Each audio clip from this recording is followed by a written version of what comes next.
A decade ago, one 16-year-old Kiwi from New Zealand wrote an album that has become the definitive teen soundtrack to an entire generation. That Kiwi was Lorde, and that album was Pure Heroine. Tonight, we celebrate this monumental milestone with Vivian, Uriel, Mia, and Kaley. Hi, so I'm Mia. I'm Kaley. I'm Vivian. And I'm Uriel. And we're going to talk about Lorde. So it's been 10 years this week since Pure Heroine came out. That feels like a long time ago, but It's the ridiculous. album is still so relevant today. Absolutely. Just like the songs still hit. Yeah. For me, I think it was groundbreaking at the time because it was just so impressive that she came out with it at such a young age. I think she was 15 or 16. Yeah, And it's just like, I feel like it holds the status of groundbreaking because she encapsulates a feeling that is so timeless. Teenage angst will always be like prevalent. Any generation, any century, there will always be teenage angst. And that's why the album is so like immortal, is so timeless. Yeah. But why do you guys connect to it? It was super nostalgic for me re-listening to this album recently. I feel like it was definitely monumental for like 5th grade Kaley. I loved this album as a kid. Just like the whole vibe of it, like you said, it was just very like teen angst growing up with this album and then re-listening to it again. Like Ribs had its moment like this past year.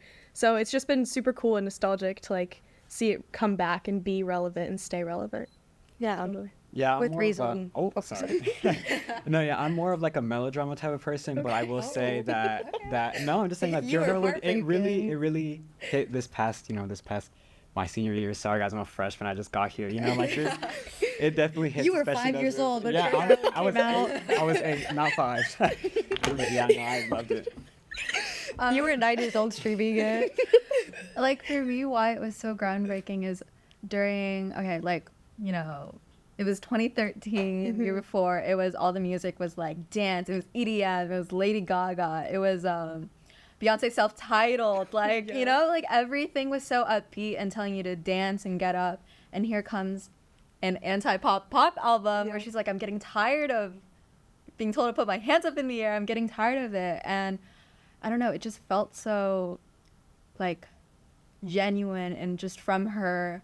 And that's really common now. We have like the Billie Eilish, we have like Olivia Rodrigo, where we feel like we know them and we know their angst and their teen angst, but like Lorde kind of set the stage for that. Totally. Honestly, it makes such a good point. I didn't even think about how Lorde kind of influenced like the artists we have now who we like put on a pedestal.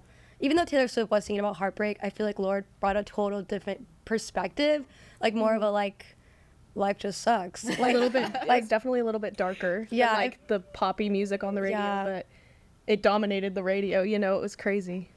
Yeah, and she also she glorified the mundane. Like it's like who else would enjoy just driving down the street in a suburb like I do? Like I'm glad that she kind of made songs about that type of stuff because that's for the people who don't have these I guess rich people experiences. I don't know. Yeah. There's also a statistic, it's kind of sad. I already told Vivian, but at the time she released this, 2013, New Zealand had the highest teen suicide rate, which I don't know, it's just like relevant because she was a teenager and it just shows that a lot of people, I guess, in New Zealand were suffering. But I mean, teenage suffering is global, but I guess in New Zealand they're really struggling in 2013. She was so young and she was so tapped into like the pulse of like the teenage angst and it not only through her lyricism but like just the sound of the album, like it reminds me of like 808 and Heartbreaks by Kanye, like the bump of like the drum machine and like I feel like it's such a minimalist album that encapsulates so much. Yeah. The production on the album is insane too. Like it's And I'm like, where was she at 16 making this music? Like, was it on Exactly. I assume it was produced by herself. Like, No, she met a guy, Okay. Songwriter, he was, like, that makes more 30. sense. yeah. But they worked together and then he like hit it big after. Yeah, and she Yeah. like definitely brought like the teenage perspective onto the radio too. Yeah. I feel like a lot of songs that were on the radio at that time and like even still today were very much geared towards like mid-20s, like older people, but like when we were kids, like having this album was just so meaningful, I mean, Rose is like mainstream, but it like definitely brings up a critique of like what it's like to be in a teenage world with like not. Girls was her only hit.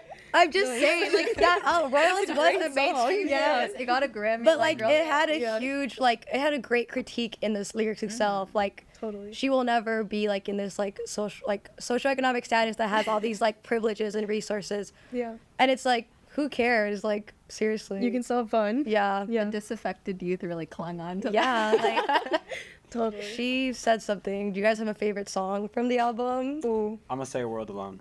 Okay. Yeah. Okay, that was a good one. I really like Buzzcut season. I don't know. It was kind Yeah, of Buzzcut speaking to season's me. good. I'm a 400 Lux girl. Real. Okay, real. okay. That's a great song. I'm gonna say Ribs. Yeah. It's good. Like, I'm staying true to myself. yeah. It's so good. I just like, I love when it gets like, fast. Yeah. I wish I could talk about music production better. No, But no, like when it's like gets fast, either it's like, laughing till the rain Yes. gets up. it's such a good I love song. that part. Like, Yeah. that's real music, guys. Yeah. But that will never be enough. that will It will never never be Like, enough. let's unpack that. No, it was so good. I don't know. There's like different, I guess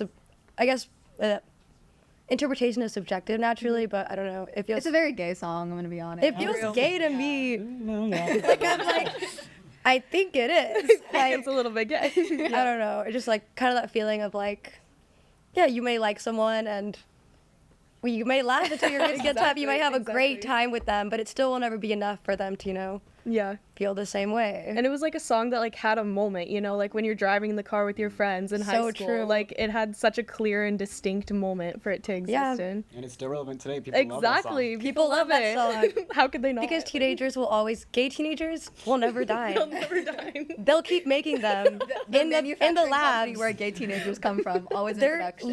literally production. always in production, And they'll Yup. always love ribs. and they'll always love ribs. Real. Yeah. Like, now I want to hear it. Like, no, literally.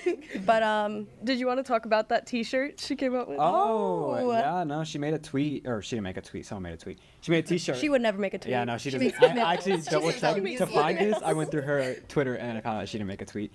She made a shirt that kind of credits a lot of people and things to this album. So she puts, she name drops Lana Del Rey, J. Paul, Grimes, Frank Ocean, Kanye. Just a lot of people that have inspired her music, which you can definitely tell, especially Lana Del Rey. You can hear that. in Oh, her music, absolutely. That's beautiful. That's so cool. I feel like she she thanked a bunch of random stuff. I forgot what it was. Like, Like I think weed or something. Yeah. yeah, and like the sunlight. Tumblr. It was- that comes to the Oh, it was sunlight. Tumblr. It was like Coke Zero, and it was like birth control. Just like a bunch of Yeah, birth random control's in stuff. there. Tattoo chokers. Like, Yeah, I could just guess that could be a game. What is Lord thankful for? What is Lord thankful for? Yeah, but I think that might be all we have. Yeah, this album was such a great moment, and it's so fun to revisit it on its 10-year anniversary. And it will always be the moment. exactly, never be exactly. So true. Well, Yeah, back to the host. Thank you. thank you. After this commercial break, we're taking Doja Cat to trial. So don't move. Don't do it.